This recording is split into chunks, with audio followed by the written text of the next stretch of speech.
మన వందనాలు. బయటన ఎవరు ఉండకూడదు, అందరు లోపలికి వచ్చేయాలి. ఒకవేళ లోపల ఖాళీ లేకపోతే బయటకు వెళ్ళిపోవాలి. దయచేసి ముఖ్యంగా ఎవరి పిల్లలు చెప్తున్నా ఆ బయటన ఆలకించాలని దేవునికి పెట్టుకోవడం. ఈరోజు దేవుని సన్నిధిలో 10 నిమిషాలు దేవుని మాటలు మన అందరి విందా. దేవుడిచ్చినటువంటి ఉచితమైన కృప ఈ సెప్టెంబర్ నెలలోకి 2వ వారంలోకి మనం వచ్చాం. మొదటి వారమా 2వ వారం? మొదటి వారమేనా? దేవునికి ఇస్తారు. నాకు 2 వారాలు అయిపోయినట్టు అనిపిస్తుంది. సో దేవునికి స్తోత్రం. హల్లెలూయా. ఈ మొదటి వారం మొదటి ఆరాధన ఇచ్చిన మీ అందరికీ కూడా యేసుక్రీస్తు నామములో ప్రత్యేకమైన వందనాలు. ఓకేనా? రైట్. ఈరోజు ఒక మాట చూసుకుందాం. ఈ భూమి మీద నిత్యము నిలిచేది ఏది? ఒకసారి యెషయా గ్రంథం చూద్దాం. యెషయా గ్రంథం 5వ అధ్యాయం. యెషయా గ్రంథం 5వ అధ్యాయం చూద్దాం ప్రియులారా. 9వ వచనం. నేను చెవులారా వినినట్లు సైన్యములకు అధిపతి యెహోవా స్పష్టముగా ఈ మాట నాతో సెలవిచ్చాను. నిజముగా గొప్పయు దివ్యమైనవైన ఇండ్లు అనేకములు నివాసము లేక పాడైపోవును. చాలా ప్రార్థన చేసుకుందాం. సకల ఆశీర్వాదాలకు కారణభూతులైన మా తండ్రి, ప్రేమకు నమ్మకానికి పునాదైన దేవా, ఈ దినం మరొకసారి నీ సన్నిధిలో మేము నీ మాట వినడానికి, నీతో నడవడానికి, నిన్ను చూడడానికి మేము వచ్చి ఉన్నాం ప్రభా. నిన్ను చూసే నేత్రాలు మాకు తెరవండి. నీ మాట వినే హృదయం మాకు ఇవ్వండి. నీతో నడిచే నడక మాకు దయచేయండి ప్రభా. ఆ బ్రతుకు మాకు కావాలని ఈ దినం నీ సన్నిధిలో అడుగుతున్నాం. మాకు సహాయం చేయమని, మాతో మాట్లాడమని యేసయ్య పరిశుద్ధ నామమున అడిగి వేడుకొంచున్నాం తండ్రి. ఆమేన్, ఆమేన్, ఆమేన్.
మాట్లాడమంటే దేవుడు మాట్లాడుతున్నాడు. చూడండి మరొకసారి, నేను చెవులార వినినట్లు సైన్యములకు అధిపతి యెహోవా. స్పష్టముగా ఈ మాట, జాగ్రత్తగా ఈ మాట అందరు చదవండి. నేను చెవులార విన్నట్లు సైన్యములకు అధిపతి యెహోవా స్పష్టముగా ఈ మాట నాకు సెలవించాను. ఎవరు చదివితే వాళ్ళతో మాట్లాడతారు. దేవుని వాక్యం ఎవరు చదువుతుంటారో వాళ్ళతో దేవుడు మాట్లాడుతుంటారు. ఎవరు ప్రార్థన చేస్తుంటారో వాళ్ళతో దేవుడు మాట్లాడుతుంటారు.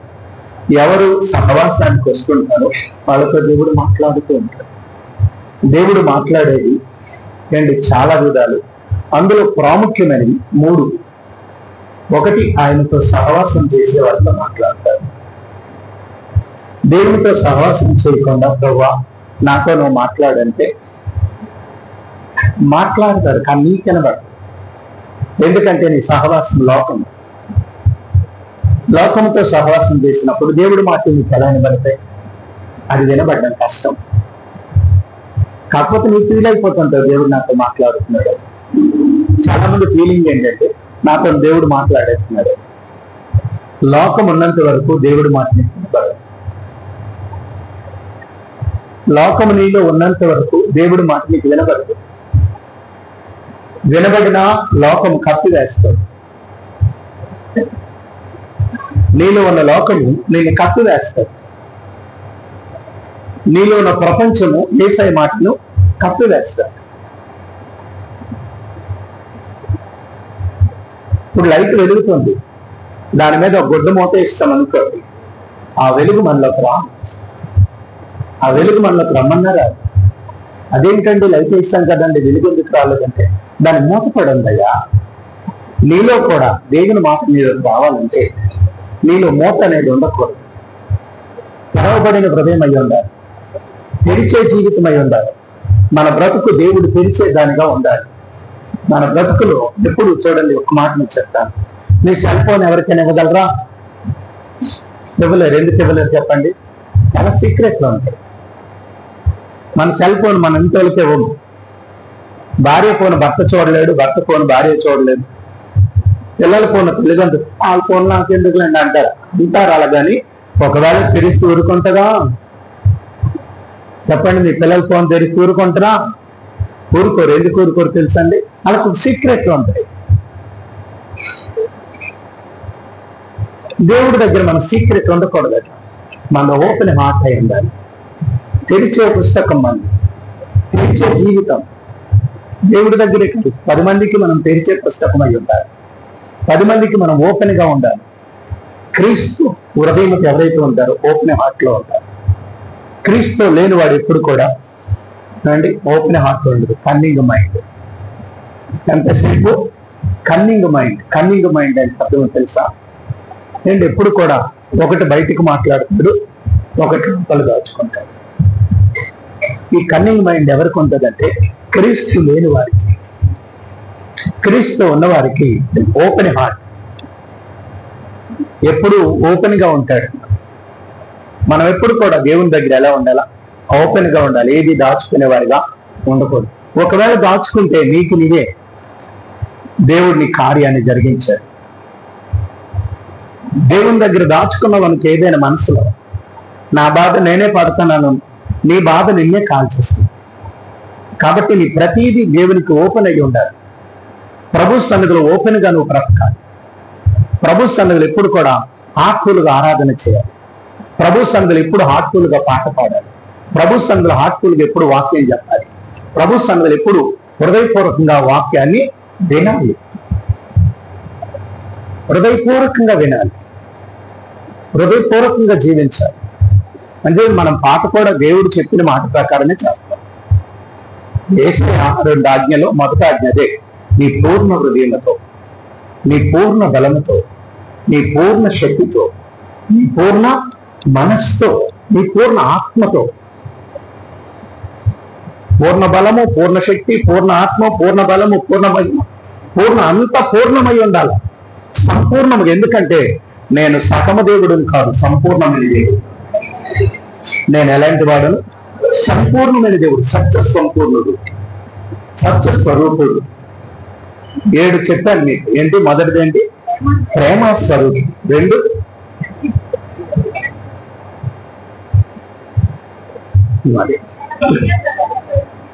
మొదట దేవుడు ప్రేమ స్వరూపి, 2 సత్య స్వరూపి, 3 నీతి స్వరూపి, 4 అగ్ని స్వరూపి, 5 అదృశ్య స్వరూపి, 6 మహిమ స్వరూపి, 7 దైవ స్వరూపి.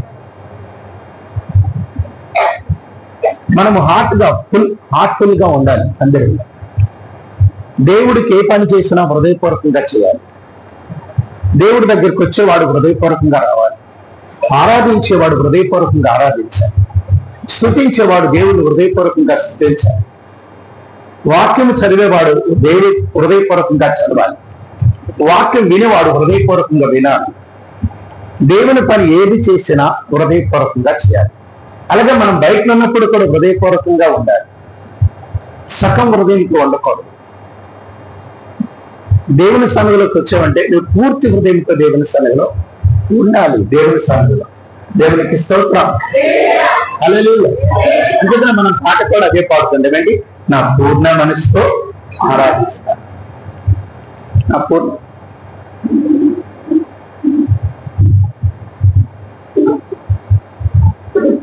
కాబట్టి ఎప్పుడు వాక్యం విన్నా స్పష్టంగా వినాలి. ఆ దేవుడి మాట వినాలంటే మనం వినేవారిగా ఉండాలి. నాతో మాట్లాడాలని ఎంతమంది ఉందో, ఎంతమంది అలా వస్తున్నారు? ఈరోజు నేను సంఘానికి వెళ్తున్నాను, దేవుడు నాతో మాట్లాడాడు.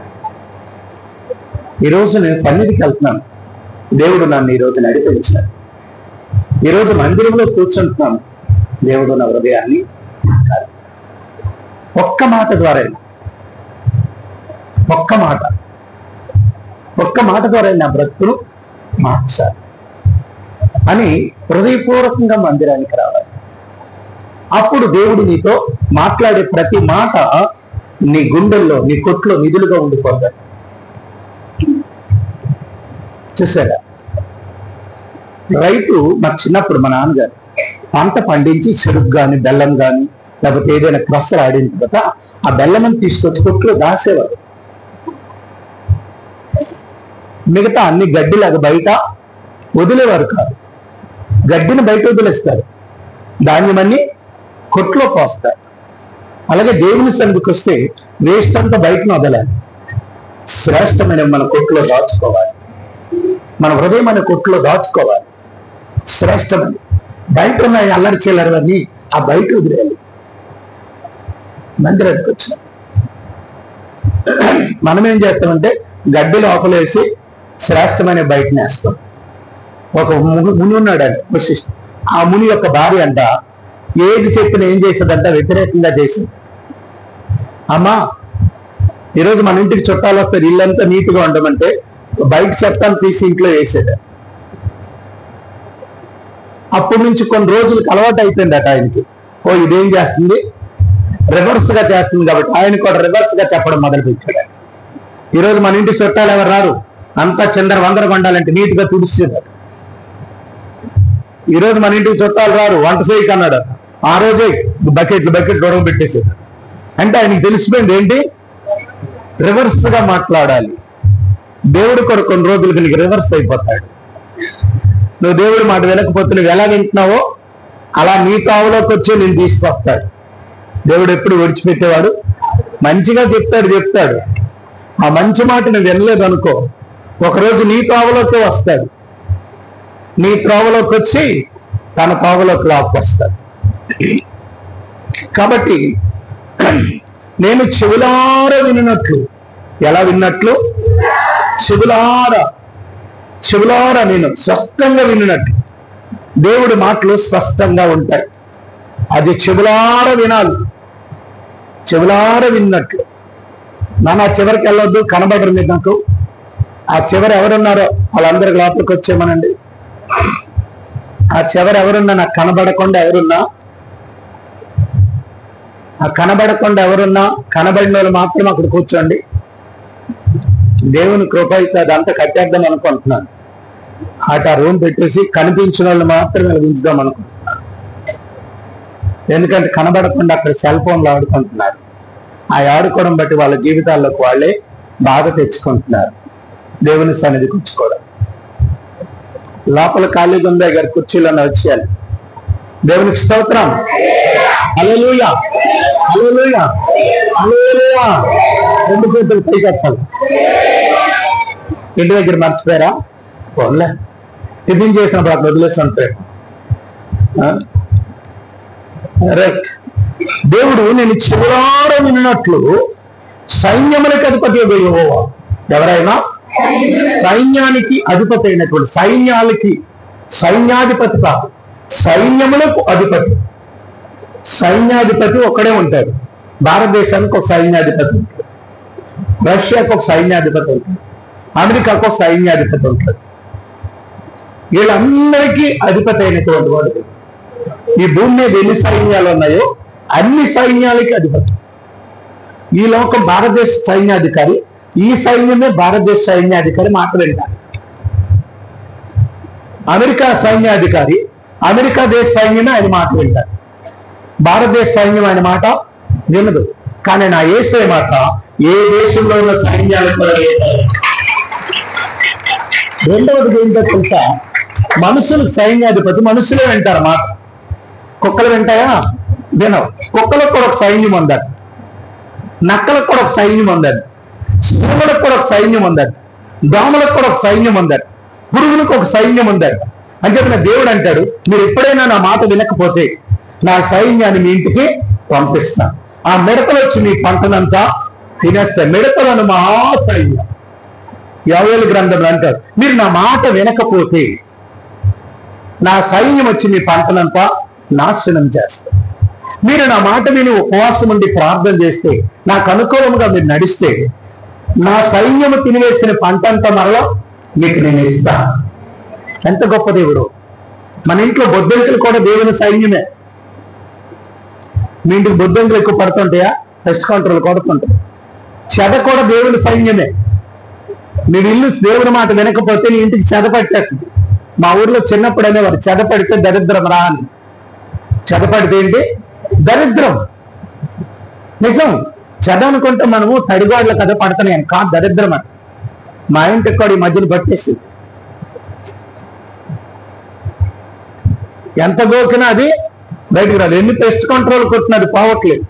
కాబట్టి అది ఏం చేయాలి? ఆ దరిద్రం పోవాలంటే మరలా ప్రార్థన దేవుని సన్నిధిలో వదిలినప్పుడు ఆ తినివేసిన పంటంతా దేవుడు తిరిగి మనకిస్తాడు.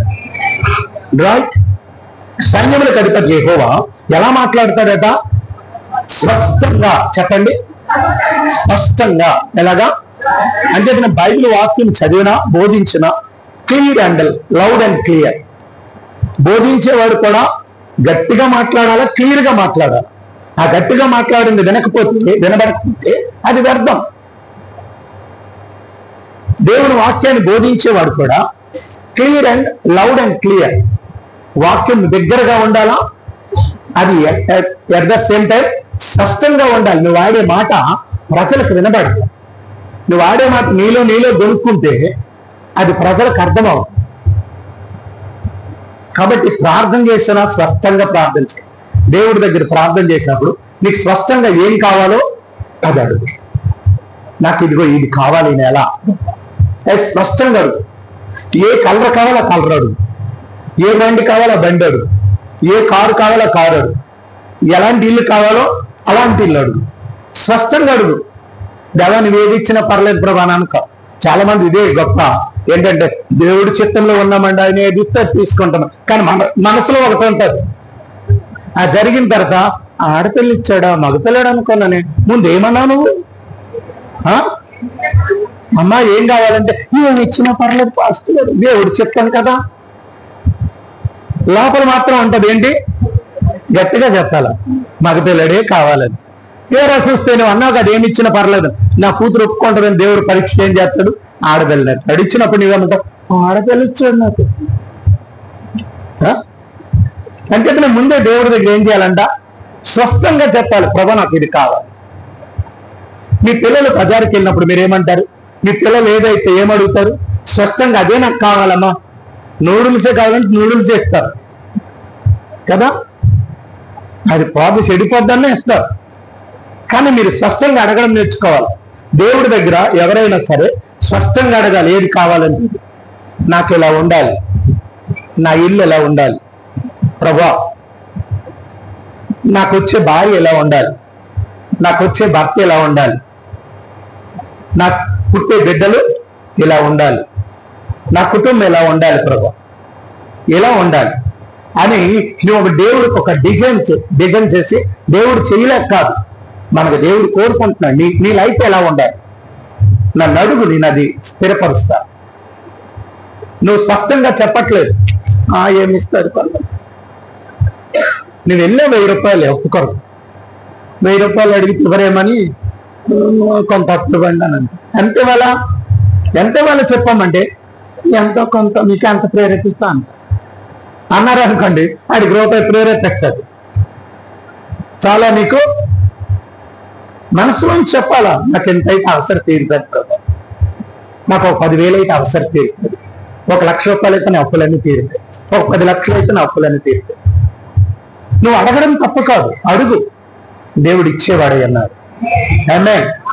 దేవుడి దగ్గర ఎలా ఉండాలో గట్టిగా చెప్పాలి, స్పష్టంగా ఉండాలి, ప్రతి మాటని స్పష్టంగా ఉండాలి. దేవుడి దగ్గర ఎప్పుడు స్పష్టత లేకుండా ఉండకు. నువ్వు అడుగు దేవుడి దగ్గర, స్పష్టంగా అడుగు, ప్రభా నాకు ఇలాంటి జాబ్ కావాలి అంటే స్పష్టంగా అడిగేటప్పుడు మీరు రోజు అడగమన్నానని చాలా మంది అంటారు, ప్రభా నేను 10th చదివాను ఐఏఎస్ ఆఫీసర్ అవ్వాలని.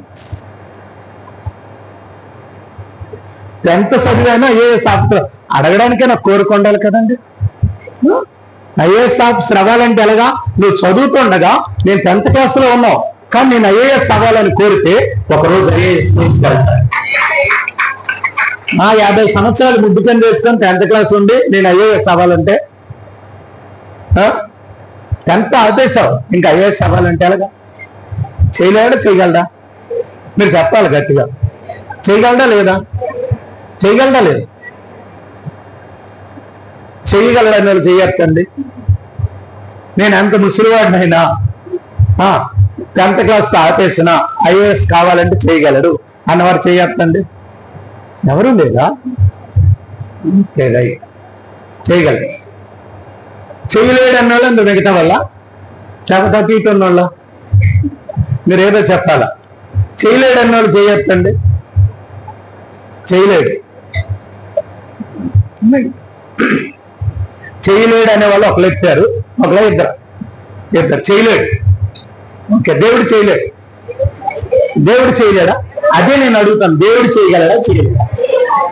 మనము చేయలేడు, మన వల్ల అది అసాధ్యం, కానీ దేవుడికి మాత్రం నీలో పట్టుదల. కొన్ని మాటలు ఈరోజు చెప్తాను, దాన్ని బట్టి నువ్వు ఉన్నతమైన స్థితిలోకి వెళ్తావు.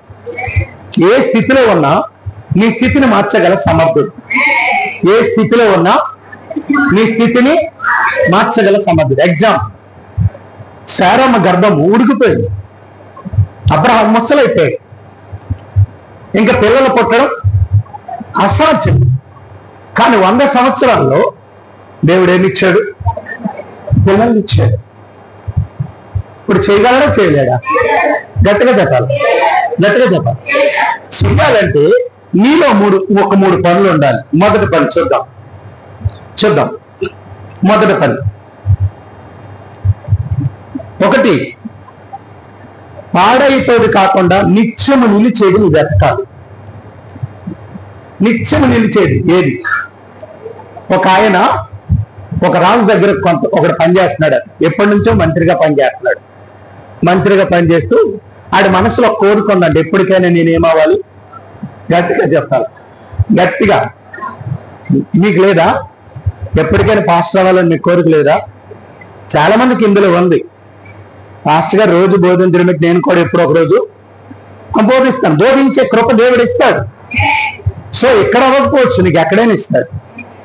ఏమో ఒకరోజు ఎక్కడ ఇవ్వచ్చేమో, నన్ను పక్కన పెట్టి నిన్ను వాడుకోవచ్చేమో. ఆ రోజు నాకేదో దేవుడు వాడుకోవాలనుకుంటే పాస్టర్ గారిని చిన్న బలహీనత పెట్టి ఏం చేస్తాడు? అక్కడ కూర్చోబెడతాడు. మిగతా వాడిని ఏం చేస్తాడు? వాడుకుంటాడు. ఆశను ఖచ్చితంగా తీరుస్తాడు. కానీ ఆయన పడగొట్టి నన్ను నిలిపడితే నిలబడవు. ఇది మాత్రం జ్ఞాపకం ఉంచుకోండి. దేవా నన్ను వాడుకోండి. ఆ రోజు పాస్టర్ గారు అనుకోకుండా అన్న వచ్చి వాక్యం చెప్పి అంటారు, నాన్న వచ్చి వాక్యం చెప్పి అంటారు. దేవుడు వాడుకోవాలని ఉద్దేశం ఉన్నప్పుడు. అంతేగాని నీ ప్రార్థన, మా పాస్టర్ గారిని అక్కడ దించేసి ప్రభు నన్ను కొంచెం అక్కడ పెట్టే ప్రభు అనుకో, నిన్ను ఎక్కడ కనబడకుండా చేస్తాడు. సో కాబట్టి ప్రియులరా, వాడుకోవాలని ఉద్దేశం. చూడండి, ఈ వ్యక్తి అనుకుంటున్నాడు, లోపల ఏమనుకుంటున్నాడు? ఏదో ఒక రోజు నేనేమవ్వాలి? గట్టిగా చెప్పలేం అంటే చెప్పు. నేను ఒక రాజును అవ్వాలని మనసులో ఎవరికి ఉంది? మంత్రికి. కొన్ని సంవత్సరాలు రాజుతో ఉన్నాడు, మంత్రికి ఉంది నేను ఒకరోజు రాజును అవ్వాలని. సో ఇలాగ చాలా సంవత్సరాలు బతుకుతున్నాడు. ఈ మనసును గ్రహించాడు ఎవరు? రాజు. రాజు మనసును గ్రహించన్నాడు, ఏమయ్యా మంత్రి, అందరికి అన్నీ ఇస్తున్నాను, నీకు కూడా ఏదైనా కోరుకుంటే చెప్పు, ఇస్తాను అన్నాడట. ఇస్తాను, నీకు కూడా అందరికి ఇస్తున్నాను. రాజు దగ్గరికి వచ్చేవారికి కోరిక తీర్చేవాడు రాజు. సో ఆ రాజు కోరిక తీరిస్తే ఈ మహారాజు మనందరి కోరికలు తీరుస్తాడు. చూసారు, అడిగాడంటే మంత్రికి, మంత్రి నువ్వు రోజు వస్తున్నావు కదా, నా దగ్గర పని చేస్తున్నావు, ఎంత నమ్మకంగా నేను చూస్తున్నాను, నువ్వు నమ్మకమైన వాడు కాబట్టి నీకు కూడా ఏదో ఇవ్వాలనుకుంటున్నాను, కోరుకో అన్నాడంట. అని ఇలా తలగోగుతున్నాడు. రాజుకు అర్థమైపోయింది, ఏం కావాలి నీకు అన్నాడంట. ఏం అడిగితే బాగోదులేండి అన్నాడట. అడగవయ్యా, బాగోదేముంది, బాగోదు ఎందుకు చెప్పన్నాడట. అడగండి, అడగవయ్యా అన్నాడట. అప్పుడు రాజుగారికి అన్నాడంట, అది కాదు రాజుగారు, కొంతమంది ఏమ్మా సమాధానం చెప్పంటే భాస్కరు భాస్కరు భాస్కరు అంటారు, అసలు ఏంటో చెప్పరు కదా. అలా ఈ మంత్రి నాలుగు నవ్వులుతూ నీళ్ళు నవ్వులుతూ చివరికి అన్నాడట, రాజు నవ్వాలని కోరుకుందయ్యా అన్నాడట.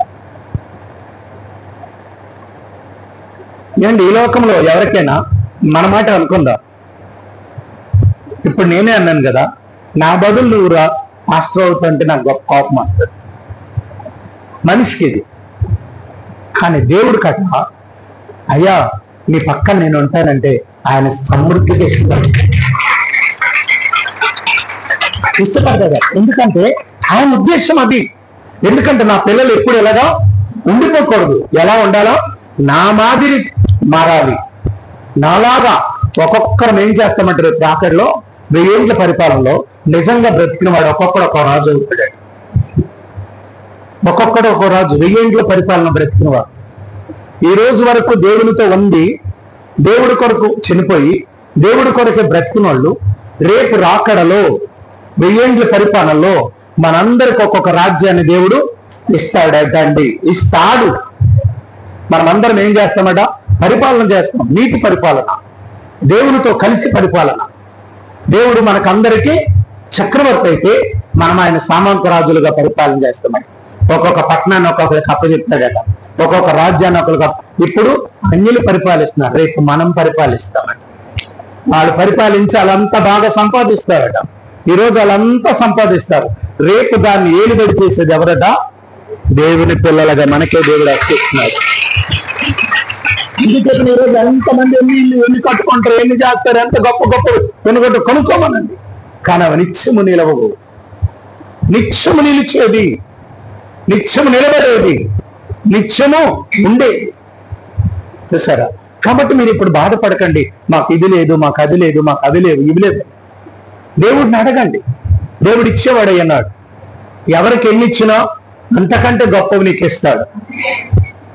కానీ ఎప్పుడు బాధపడకు నాకు అది లేదని. మందిరానికి వచ్చిన నువ్వు ఎప్పుడు కూడా నాకు ఇది లేదు, నాకు ఇది జరగలేదని బాధపడకు. అలా బాధపడుతున్నావంటే నీవేసే నెరిగిన వాడు కావు. నిజంగా ఈ మంత్రి అడిగాడు, అయ్యా నాకేం కావాలని, ఏమవ్వాలని కోరుకుంది? ఏమవ్వాలని? రాజునవ్వాలని కోరుకుంది.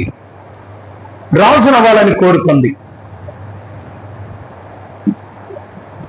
నాన్న అమ్మగారు చోటు ఇవ్వన్నానా? ఎవరు పిల్లలు కిందకొచ్చి కూర్చోండి, ఎవరైనా కూర్చోగలిగిన వాళ్ళు ఇక్కడికి వచ్చండి. రైట్.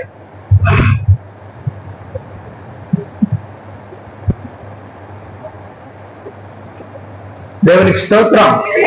హల్లెలూయా. రాజు అడిగాడు, ఏం కావాలన్నాడు? ఏం కావాలన్నాడు? ఏం కావాలి నీకు కోరికంటే ఏమన్నాడు మంత్రి? గట్టిగా గట్టిగా చెప్పాలి, గట్టిగా చెప్పాలి, గట్టిగా. రాజు కావాలి. ఇప్పుడు రాజుకి ఏమొస్తుందండి? కోపం వస్తుందా? కానీ రాజు కోపం రాదు. రాజుకి నువ్వేమడిగినా కోపం రాదు. నాలాంటివాడికైతే కోపం వస్తుంది. ఎట్రా నా పోస్ట్ నువ్వు తీసుకుంటావా, నీకు అంత మనసు ఉందా అని అంటాడు. కానీ దేవుడు అలాగండు. దేవుడు ఎందుకు అలాగండంటే ఆయన ఇచ్చేవాడే. ఆమేన్. కాబట్టి నువ్వేమడిగినా కోప్పడేవాడు కాదు, నువ్వేమడిగినా దేవుడు ఇస్తాడు అని చెప్పి ఆయన అంటాడు, నా నామమున మీరేమడిగినా ఐ విల్ డూ, నేను చేస్తాను, నేను ఇస్తాను, నువ్వు అడుగు, నేను ఇచ్చేవాడినయ్యన్నా. అరే అయితే రాజు కావాలంటే అప్పుడు రాజు అన్నాడంట, నువ్వు రాజు కావాలని కోరిక చాలా బాగుంది. రాజు అవ్వాలంటే ఒక 3 ప్రశ్నలు చెప్తాను, దానికి సమాధానం చెప్తాన్నాడు. 3 ప్రశ్నలు చెప్తాను, దానికి సమాధానం చెప్తాన్నాడంట. ప్రశ్నలే కదా టకటక, నేను అసలే మంత్రిని, నాకు ఎంత జ్ఞానమో తెలుసా అని లోపల ఏమైపోతున్నాడు? తప్పకుండా నేను రాజును అయిపోతున్నాను అనుకో లోపల ఊహించుకుంటున్నాడు. అడగండి రాజా ఏదైనా చెప్పేస్తాను అంటే.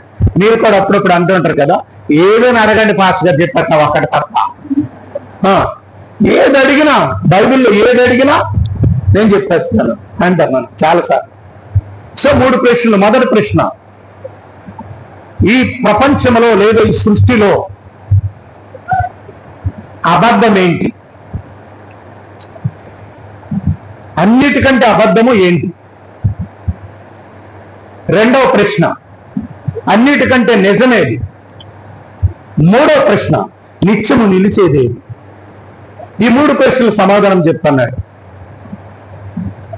అన్నిటికంటే అబద్ధం ఏంటి? మొదటి ప్రశ్న. నువ్వు రాజు అవ్వాలంటే, దేవుడి దగ్గర ఆశీర్వాదాలు పొందాలంటే ఈ ప్రశ్నకు నువ్వు సమాధానం రాయాలి. ఒకవేళ మీకు తెలిస్తే బుక్ మీద రాసుకోండి, తర్వాత నేను చెప్పినప్పుడు అది కాదు అవునో చూసుకోండి. నేను రాజును అవ్వాలి అనుకున్న వారందరి బుక్ ఈ ప్రశ్నకు సమాధానం రాసుకోండి. మీరు పెన్నులు తెచ్చారా? పెన్నులు తెచ్చారా? మీరు చదవచ్చా? రాయండి. మొదటి ప్రశ్నకు సమాధానం రాయండి. ఏది భూమి మీద అబద్ధం? అబద్ధం ఏంటి? రాయండి అందరూ. ఇది అబద్ధం భూమి మీద.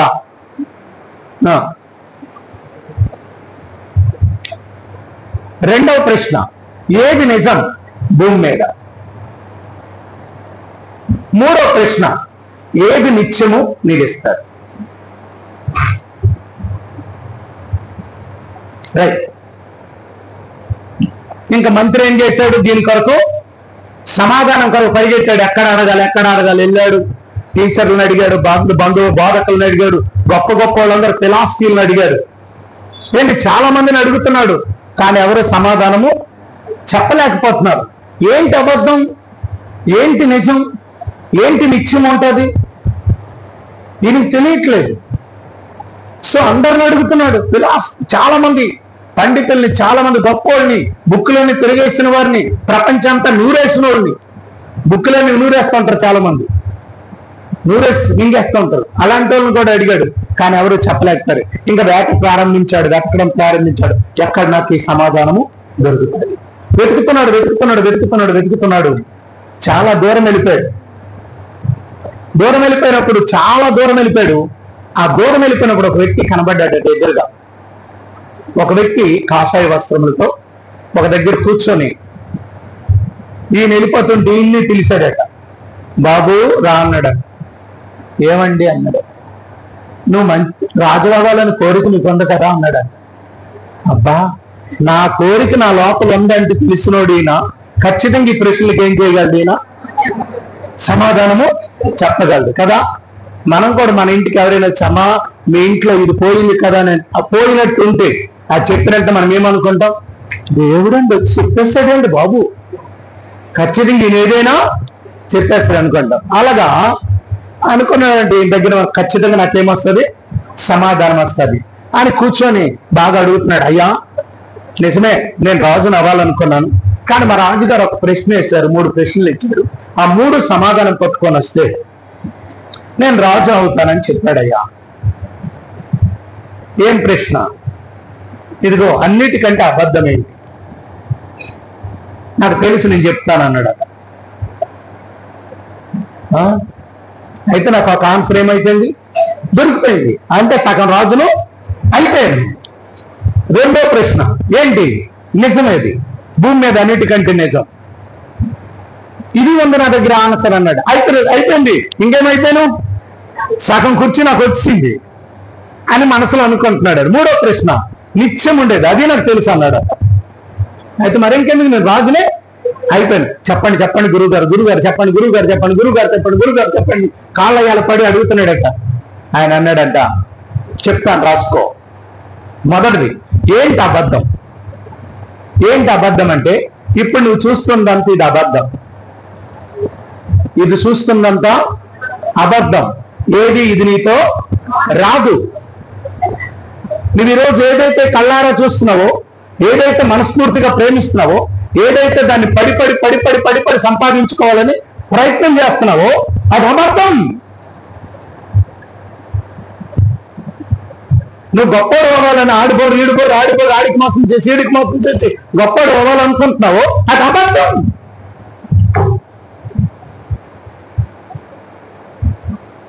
నువ్వు ఏదైతే మోసం చేసి సంపాదిస్తున్నావో అది అబద్ధం. నీతో ఉన్నవారు రేపు ఉదయం అబద్ధమైంది, నిజం కాదు ఇది. మాయరా సోదరా, ఇది మాయరా సోదరి, మాయరా సోదరా, ఇది మాయరా సోదరి. ఆశ చూపే మాయలోకం ఎదలుదోచే మాయ చేను, ఆశ చూపే మాయలోకం ఎదలుదోచే మాయ చేను. మాయలాలి సోదరా, మాయలాలి సోదరి, మాయరా సోదరా, ఇది మాయరా సోదరి. అందరం మాయరా సోదరా, ఇది మాయరా సోదరి. రంగు రంగుల మాయ రూపం చూసి అవినీతి బుద్ధలన్నీ తలచి, రంగు చెప్పలు కదా, నీటి బుద్ధలన్నీ తలచి, వంచింపబడితి మోగింపబడితి, వంచింపబడితి మోగింపబడితి, నీ ప్రేమ కానకైతి ప్రభు, నీ ప్రేమ నీ కానకైతి ప్రభు. మాయ సోదరా, ఇది మాయ సోదరి, మాయ సోదరా, ఇది మాయ సోదరి. సిద్ధమను సంజోడు తొడగి కదలిరానే తమా, సిద్ధమను సంజోడు తొడగి కదలిరానే తమా, కదలిరానా నేస్తమా, యేసుకై నీవు కదలిరా, కదలిరానా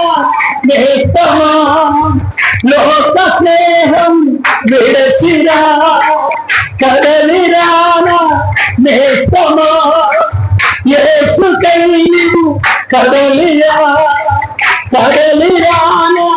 నేస్తమా లోక స్నేహం విడచిరా మాయరా సోదరా ఇది మాయరా సోదరి మాయరా సోదరా ఇది మాయరా సోదరి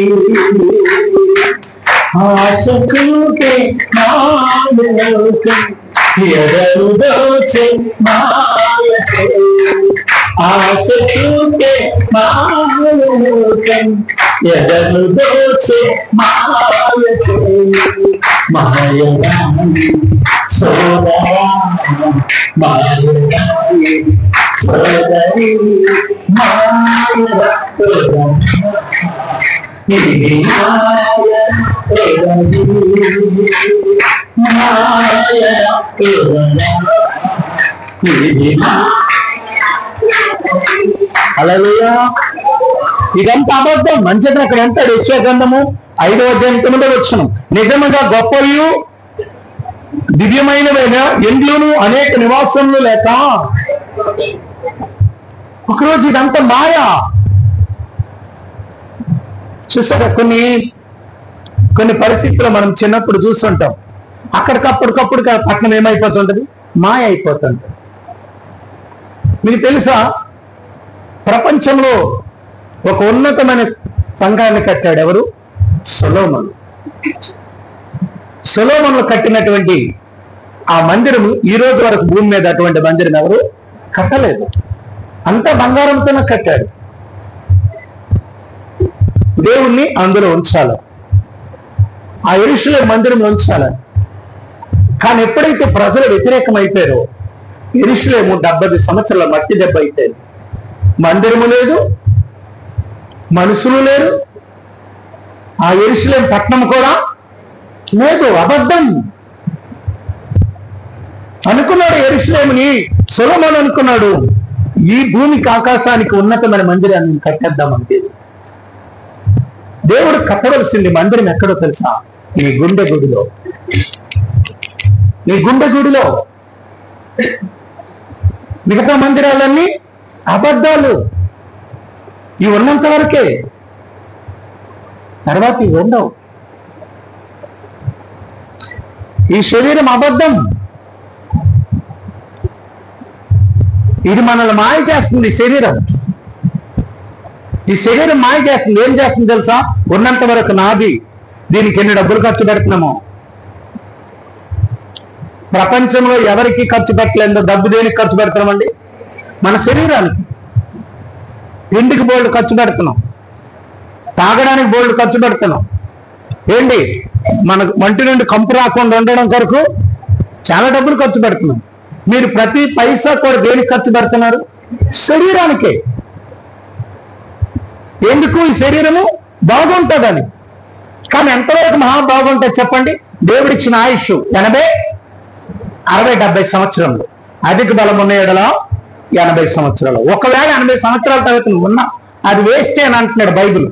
చూడండి కీర్తన గ్రంథం 90వ అధ్యాయం 12వ వచనం నుంచి ఒకసారి చూడండి. కీర్తన గ్రంథము 90వ అధ్యాయం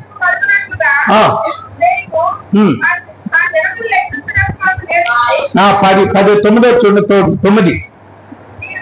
నీ ఉగ్రతను భరించి మా దినములన్నీ గడిపికొని నిట్టూర్పులు విడిచినట్టు మా జీవిత కాలం జరుపుకుందాము. మా ఆయుష్ కాలము 70 సంవత్సరములు, అధిక బలమున్న ఎడల 80 సంవత్సరములకు. అయినను వాటి వైభవం ఆయుష్ అనే దుఃఖమే, అది త్వరగా గతించును, మేము ఎగిరిపోవద్దు. చూసారా, ఒకవేళ 80 సంవత్సరాలు దాటి ఎవరైనా ఉన్నారనుకోండి ఈ భూమి మీద, పూర్వం రోజుల్లో అయితే 120 సంవత్సరాలు ఉండేవారు.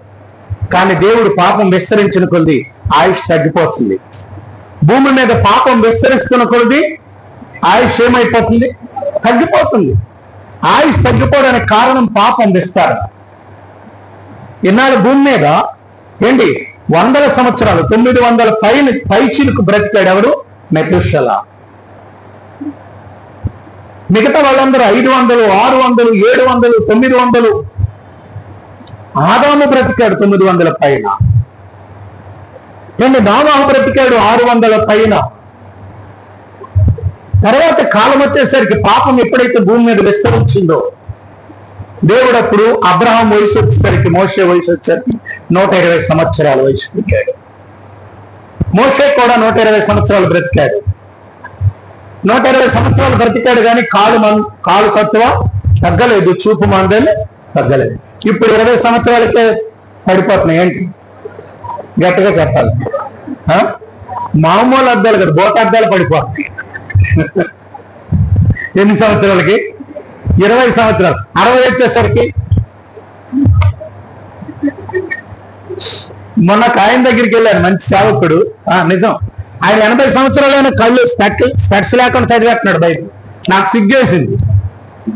అంటే నేను చేసిన పాపం ఎంతో, నేను ఎంత పాపం చేస్తే నీ కళ్ళు పోయాయి. నిజం. దేవుడిచ్చిన కళ్ళను దేవుడి కొరకు ఉపయోగించకుండా ఆయన కొరకు ఉపయోగించకుండా నేనేం చేశాను? పాపపు చూపులు చూశాను, పాపపు తలంపులు తలంచాను, సినిమాలు బాగా చూశాను. ఏమైంది? వచ్చిన ఫలితం ఏంటి? కళ్ళు పోయాయి. నిజం. కొంతమంది కళ్ళద్దాలు లేకుండా ఈజీగా చదివేస్తున్నారు ముసలోళ్ళు బైబిల్. ఎంత చక్కగా చదువుతున్నారు. నాకు అప్పుడు అనిపించింది, నాకు కళ్ళద్దాలు ఎందుకు పడ్డాయి ప్రభు అంటే, దేవునికి వ్యతిరేకంగా చిన్నప్పటి నుంచి నేను పని చేశాను అంచేతను ఈరోజు ఇది లేకపోతే బైబిల్ చదవలేదు. వాక్యం ఏంటో కనబడదు. మీరు ఎలా కనబడతారు? చెట్లలో కనబడతారు.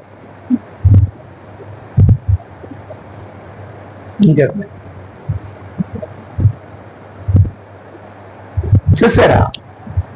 అప్పుడు 120 సంవత్సరాలైనా వాళ్ళకేం లేదంట, చూపు మాంద్యం తగ్గలేదు, కాలు సత్తువ తగ్గలేదు. 120 సంవత్సరాలు పరిగెట్టేవారట. మీకు ఎగ్జాంపుల్ చెప్పను ఒకసారి చూడండి. ఆదికాండం 18వ అధ్యాయం. ఆదికాండం 18వ అధ్యాయం ఎవరైనా తీసినట్లయితే 18వ అధ్యాయం 3వ వచనం చూడండి. 18వ అధ్యాయం 2వ వచనం చూద్దాం. అతడు కన్నులెత్తి చూచినప్పుడు చూడండి, చూపు ఎంత బాగా కనబడుతుంది. ఎన్ని సంవత్సరాలు? ఇప్పటికి 100 సంవత్సరాలు, 99 సంవత్సరాలు అబ్రాహాముకి. అప్పటికి అబ్రాహాముకి ఎన్ని సంవత్సరాలు అండి? 99 సంవత్సరాలు కళ్ళద్దరు పెట్టుకున్నాడు అని అలాగా చెప్పండి. గట్టిగా చెప్పాలా? లేదు. కానీ ఎదుర్కొన్న వ్యక్తులు ఏమవుతున్నారు? ఏటగా కనబడుతున్నారు. 3 వ్యక్తులు. అంటే చూపు ఏమైంది? అంత అమోఘమో చూడండి. ఎన్ని సంవత్సరాలు అప్పుడు అబ్రాహాముకి? 99 సంవత్సరాలు. ఎందుకంటే 17వ అధ్యాయంలో మాట ఉంటాం. 17వ అధ్యాయం మొదటి వచ్చిన అబ్రాహాము 90 ఏండ్ల వాడైనప్పుడు 99 ఏండ్ల వాడు. ఎన్ని సంవత్సరాలు? ఎన్ని సంవత్సరాలు అండి? అంటే సుమారు 100 ఏంటి కొట్టేస్తున్నాడు? సెంచరీ కొట్టేస్తున్నాడు. సెంచరీ. కానీ ఏం లేదమ్మా, చూపు మధ్య తగ్గలేదు. ఎందుకంటారు? అబ్రహాము దేవుడి కొరకు బ్రతికాడు, దేవుడి కొరకు జీవించాడు, దేవుడితో నడిచాడు. కానీ ఎప్పుడు తన చూపు అంతా ఎవరి కొరకు? యేసు కొరకు. యేసు వస్తాడు, వస్తాడు, వస్తాడు, వస్తాడు. ఈరోజు క్రైస్తవుల నిరీక్షణ కూడా అదే ఉండాలి. నా యేసయ్య వస్తాడు, నా యేసయ్య వస్తాడు, రాబోతున్నాడు. ఏమైపోతున్నాడు? రాబోతున్నాడు. యేసు రాజుగా వచ్చుచున్నాడు. భూలోకమంతా అందరికి వచ్చిన పాటే కదా, పాడండి.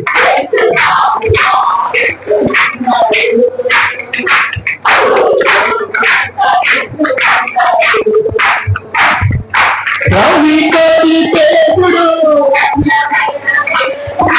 రవి కోటి దేవుడు, రారాజుగా వచ్చుచున్నాడు. యేసు రారాజుగా, యేసు రాజుగా, లోకమంతా తెలుసుకుంటారు యేసు.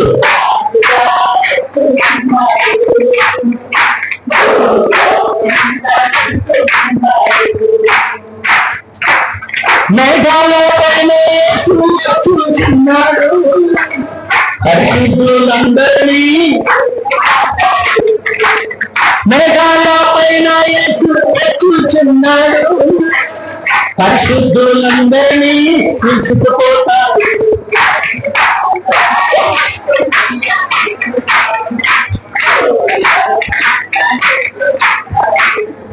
హల్లెలూయా.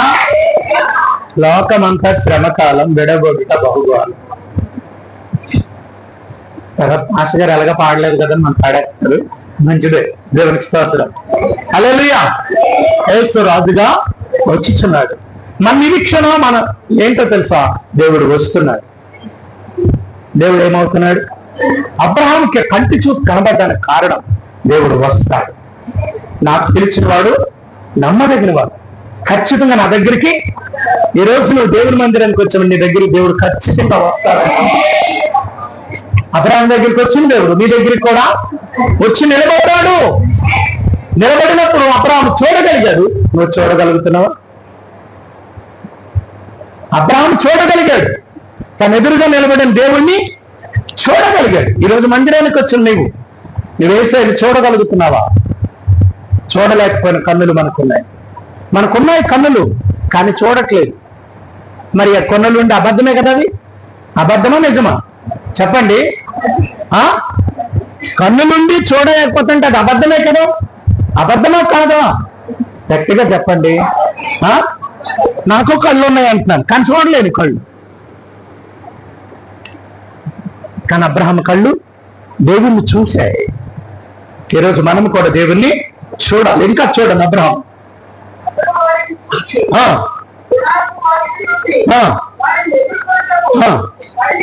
ఎన్ని సంవత్సరాలు అండి? 99 సంవత్సరాల్లో పరిగెడతాడు. రన్నింగ్ రేస్ చేస్తున్నాడు. చూడండి. ఇప్పుడు మీరు పరిగెత్తమంటే గట్టిగా చెప్పాలి. చూడండి. 99 సంవత్సరాల్లో రన్నింగ్. అబ్బా, ఎంత బలం ఇచ్చాడు దేవుడు. చప్పట్లు కొడుతున్నారు. కానీ దేవుడు తనకు ఎదురు చూస్తాక నూతన బలాన్ని యెహోవా ఒకరికి ఎదురు చూచేవారు. యెషయా గ్రంథం 40:31 వచ్చినాం. యెషయా గ్రంథం 40:31 వచ్చినాం. యెహోవా కొరకు ఎదురు చూచేవారు నూతన బలం పొందుతురు. వారు పక్షిరాజులని. అబ్రహాం ఎవరి కొరకు చూశాడు? యెహోవా కొరకు ఎదురు చూశాడు. 99 సంవత్సరాలు రన్నింగ్ చేస్తున్నాడు అటండి. ఇప్పుడు మనకు అబ్రహాంతో పోటీ పెడితే మనం ఎలా ఉంటామంటారు? గట్టిగా చెప్పాలా? గట్టిగా చెప్పాలి. ఇప్పుడు ఎందుకు పిల్లలతో ఆ పెద్దవాళ్ళు ఉన్నారా? వాళ్ళతో పిల్లల్ని పరిగెట్టమని పరిగెట్టగలరు? పరిగెట్టలేరు. ఎందుకంటే ఇది బ్రాయిలర్ కోడి. బ్రాయిలర్ కోడి ఎక్కడుంటే అక్కడే ఉంటుంది. నాటుకోడిలాగా ఉండలేరు. అని చెప్పిన ఎప్పుడు ఈశ్వరమని ఉంటారు. ఈశ్వరమని అమ్మ ఏమో ఎవరినొస్తులంటే అలా మా అమ్మాలు బాధపడలేక వస్తున్నాం పాస్టర్ గారు. ఎవరు బాధట? గట్టిగా చెప్పాల. రాకపోతే దూరుకోవే. ఎవరు? వాళ్ళ అమ్మ. చర్చికి రాకపోతే దూరుకోదు, తెల్లవారు లేకపోతే దూరుకోదు. పంచేతం వస్తున్నాం కానీ లేకపోతే నేనెక్కడండి. నిజం. యెహోవా ఒకరికి ఎదురు చూశాడు కాబట్టి అబ్రహాం ఏమయ్యాడు? గట్టిగా చెప్పాల. పరిగెట్టాడటండి దేవుడిని చూడగానే. మనకు కూడా మందిరం అంటే ఎలా ఉండాలా? పరిగెట్టే మనసు ఉండాలట. మందిరం అనగానే పరిగెట్టాలట. వెళ్దాములే, చూద్దాములే, చేద్దాములే. ఏముంది? ఆ లాస్ట్ లో కూడా వెళ్ళి ఏం చేయొచ్చు? ఆ లాడ్ సప్పర్. మన పాస్టర్ గారు ఎంత మంచి వాళ్ళో తెలుసా? ఎంత మంచి వాళ్ళో తెలుసు. చివరిలో వెళ్ళి కూడా ఏం చేస్తారు? ఆయనకు ఒక మంచి గుణం ఉంది. పాపుల్లారా రండి, సందాలు ఇచ్చి ఉండి.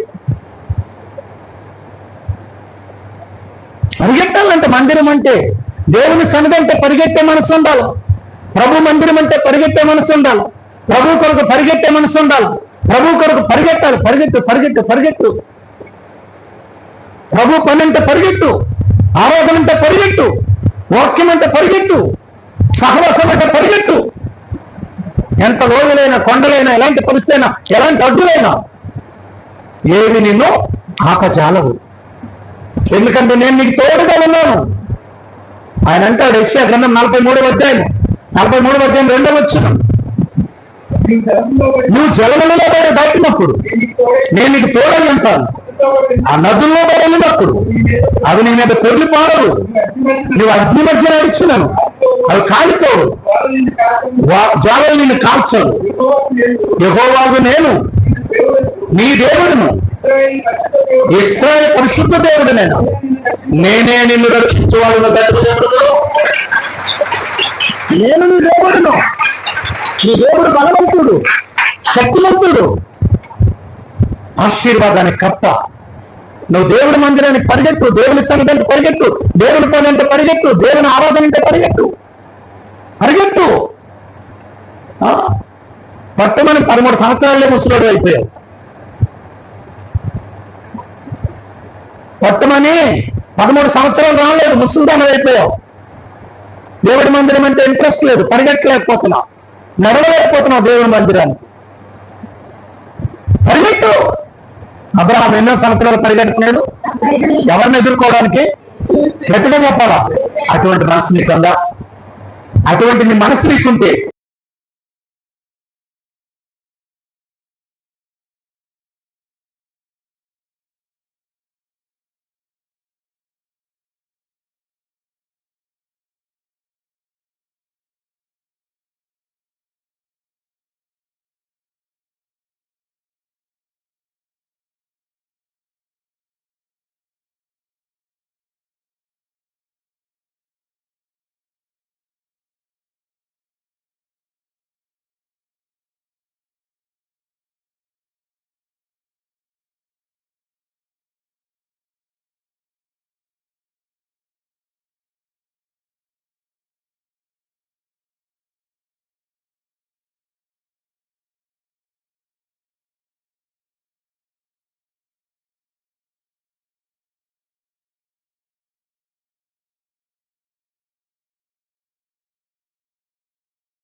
దేవుని వైపు చూపించు. నా బ్రతుకు నేను అనేక మందికి ఆశీర్వాదకరంగా ఉండాలి. నా బట్టి నా తల్లిదండ్రులు సంతోషంగా ఉండాలి. నేను తల్లిదండ్రులకు సంతోషకరంగా బ్రతకాలి. నాకు ఇచ్చిన బాధ్యత నేను సంతోషంగా బ్రతకాలి. నాకు ఇచ్చిన బిడ్డలకు నేను సంతోషకరంగా బ్రతకాలి. నాకు ఇచ్చిన సంఘానికి నేను సంతోషకరంగా బ్రతకాలి. దేవా నన్ను సృష్టించును, నా బట్టి నువ్వు సంతోషించాలి. అలాగే బ్రతుకు. ఒకవేళ తల్లి, చెల్లి, తమ్ముడు అన్నా ఈ రోజు వరకు నీ పిల్లలు, నీ కుటుంబం వేడుస్తుందో నీకు ఈ రోజైనా దేవుడి దగ్గర నిజంగా జ్ఞాపకం చేసుకో. జ్ఞాపకం చేసుకో. నీ బట్టి ఎంతమంది ఏడుస్తున్నారు. నీ బట్టి నీ భార్య ఆడకూడదు. నీ బట్టి నీ భర్త ఆడకూడదు. నీ బట్టి నీ పిల్లలు ఆడకూడదు. ఒకటే నిలబడ్డాడు. నీ బట్టి నీ కుటుంబానికి వచ్చిపోతున్నాడు. ఉన్నతమైన కడుగు నాకు స్వస్థంగా కడుగు. దేవా నా కుటుంబానికి నేను తలెత్తుకోలేదానిగా బ్రతకాలి. దినదినము పెరిగే జీవితం, దినదినము ఆశీర్వాదకరమైన జీవితం యేసు నామములో కలుగును గాక. ఈ రోజు నుండి అభివృద్ధి కలుగును గాక. ఈ రోజు నుండి అభివృద్ధి కలుగును గాక. ఈ రోజు నుండి జ్ఞానాభివృద్ధి కలుగును గాక. ఈ రోజు నుండి వంశాభివృద్ధి కలుగును గాక. ఈ రోజు నుండి పరిస్థితి అభివృద్ధి కలుగును గాక. ఈ రోజు నుండి నీ ప్రతి పరిస్థితి అభివృద్ధిలోకి వచ్చును గాక. పరిశుద్ధాత్మతో అభివృద్ధి కలుగును గాక. ఆత్మ నింపుదల ఎక్కువను గాక. ఈ రోజు నీ ప్రతి పరిస్థితి అభివృద్ధి కలుగును గాక. పరిశుద్ధాత్మ దేవుడు ఈ రోజు నీకు సెలవిస్తున్నాడు. ఈ మాట నేను అభివృద్ధి కలగజేస్తాను. నీకు అభివృద్ధి కలగజేయబోతున్నాడు. ఏ విషయంలో స్వచ్ఛంగా అడుగుతున్నావు ఆ విషయంలో జీవితం బాగులేదు. జీవితం బాగు